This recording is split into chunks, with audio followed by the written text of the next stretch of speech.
na. Pinakulo na. Pare, ito, baka kulay yung oyster sauce mo. Yan, ganyan din kulay yan eh. Oo. Lagyan natin yung oyster sauce. Tapos pang ano, baka kulang yung ano pre, tubig. Lagyan natin ng dextrose powder para masarap. Yan, imekos-mekos muna insan.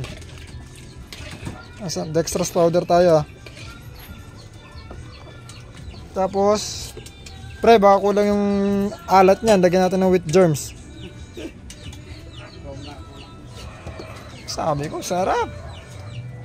Ang menu for today ni paring Ariel. Oh, talap-talap nito. Pansit Canton, special noodles.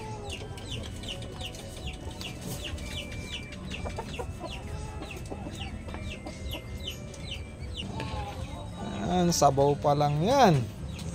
Minekos na ni Insan.